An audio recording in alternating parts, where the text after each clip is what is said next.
याच्यापासून अंगिरसीच्या मातेच्या पोटी विश्वकर्मांचा जन्म त्या ठिकाणी झालेला आहे। वास्तुपुरुषांची पत्नी अंगिरसी आणि तिच्यापासून विश्वकर्माची निर्मिती आणि पुढे 5 पुत्र जे विश्वकर्मांना सांगितले जातात, मय मनु किंवा मनु मय त्वेष्टा शिल्पी आणि विश्वज्ञ, ह्या 5 जाती सांगितलेल्या आहेत। ह्या 5ही जातींना वेगवेगळ्या काळामध्ये वेगवेगळ्या युगामध्ये आणि आजही ह्या 5ही जाती एकत्र आल्याशिवाय कोणतीच वास्तू उभी राहत नाही बरं का, लक्षात ठेवा। सुतार, लोहार, ताम्रकार, शिल्पी म्हणजे मातीची किंवा तांब्याची जी बनवणारी आहेत आणि विश्वज्ञ म्हणजे सोनार, हे सगळे एकत्र आहे। सोनार सुद्धा घरामध्ये उपयोगी येतात।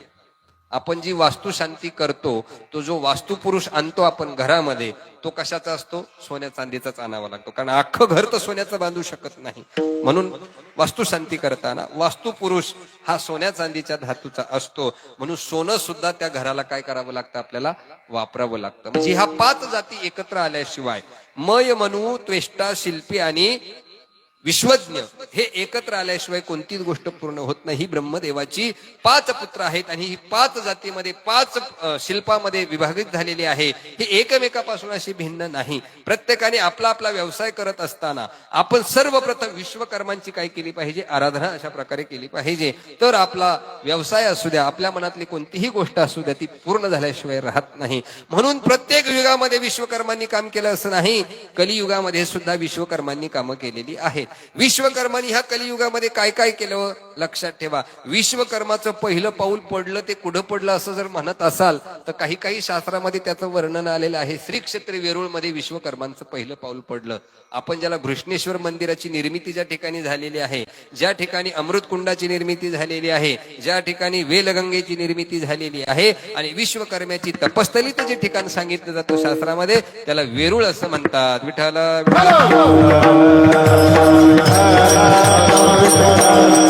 आजही आपण वेरूळच्या लेण्या पाहण्याकरता जर गेलो तर त्या ठिकाणी 3 धर्माच्या लेण्या आपल्याला बघायला मिळतात। एक आहे जैन लेणी, दुसरी आहे बौद्ध लेणी आणि तिसरी आहे हिंदूंची लेणी। त्या हिंदूंच्या लेणीमध्ये 16-17 नंबरला जी लेणी येते त्याला सुतार की गुफा असं म्हटलं जातं। विठ्ठल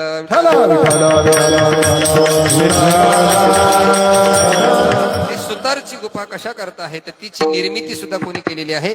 विश्वकर्मा भगवंताने केलेली आहे। भीष्माचार्याला पापातून मुक्त करण्याकरता 40 दिवसाचा अनुष्ठान विश्वकर्मांनी केलं होतं। ती विश्वकर्माची तपस्थली सुद्धा आपल्या महाराष्ट्रामध्ये म्हणजे श्री क्षेत्र वेरूळ या ठिकाणी आहे। ज्या ठिकाणी जे शिवांची अष्टमूर्ती ज्या ठिकाणी आहे ती निर्मिती सुद्धा भगवान विश्वकर्मांनीच केलेली आहे। त्याचबरोबर ह्या भारतामधले अनेक मंदिरं जर आपण पाहिले आजच्या युगामध्ये उभे असलेले, जर प्रकर्षाने आपण पाहिलं उत्तर भारतामध्ये सूर्य मंदिराची अशी आख्यायिका आहे की ते एका रात्रीमध्ये बांधलेलं मंदिर आहे। त्या मंदिराची निर्मिती सुद्धा भगवान विश्वकर्मांनी एका रात्रीत केलेली आहे। सगळे जगातले सूर्य मंदिर हे पूर्वाभिमुख येतात, पण सूर्य मंदिर मात्र एकमेव आहे जी पश्चिमाभिमुख असून सुद्धा त्याच्यामध्ये 3 प्रतिकृती साकारलेल्या आहेत। एक आहे उदयोन्मुख, एक आहे मध्यान्हमुख आणि एक आहे सूर्यास्तमुख। अशा 3 प्रकारच्या प्रकृती आपल्याला त्या सूर्य मंदिरामध्ये काय होतात? बघायला मिळतात।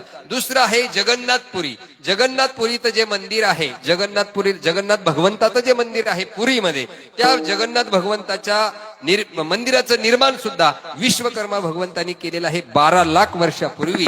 तेव्हाच ते मंदिर आहे। आजही आपण जर त्या भगवान जगन्नाथाच्या मंदिरामध्ये गेलो तर आपल्याला काही विश्वकर्मांनी अशी काही प्रतिकृती तयार करून ठेवलेली आहे का तिच्याबद्दल आजही आपल्याला वर्णन करता येत नाही। त्याच्यातल्या 5-6 गोष्टी मी तुम्हाला सांगतो। भगवान जगन्नाथाचं मंदिर ज्या वेळेला आपण पाहतो, भगवान जगन्नाथाच्या मंदिरामध्ये गेल्यानंतर ज्या वेळेला आपण मंदिराच्या आतमध्ये पाय टाकतो, एक वास्तुकलेचा नमुना जर आपल्याला पाहायचा असेल तर ते जगन्नाथपुरीचं मंदिर जे जगन्नाथ भगवंताचं आहे, कारण त्याची निर्मिती सुद्धा भगवान विश्वकर्मांनी केलेली आहे। ज्या वेळेला पहिलं पाऊल आपण टाकतो त्यावेळेला समुद्राचा येणारा आवाज बंद होतो। हे एका पावलाची ताकद आहे, लक्षात ठेवा। दुसरी गोष्ट, त्या ठिकाणी जो कळस आहे वरती, ज्याच्यावरती जे चक्र आहे त्याला सुदर्शन चक्र म्हणतात। ते भगवान श्रीकृष्णाचं सुदर्शन चक्र आहे, त्या मंदिरावरती लावलेलं आहे। त्याची निर्मिती सुद्धा कोणी केलेली आहे? भगवान विश्वकर्मांनी केलेली आहे। पण ते चक्र तुम्ही कोणत्याही बाजूला जरी गेले तरी ते तुम्हाला गोलच दिसल्याशिवाय राहणार नाही। तिसरी गोष्ट, त्या मंदिराची कधी सावली पडत नाही। चौथी गोष्ट, त्या मंदिरावरती विमान किंवा पक्षी कुठलाही फिरत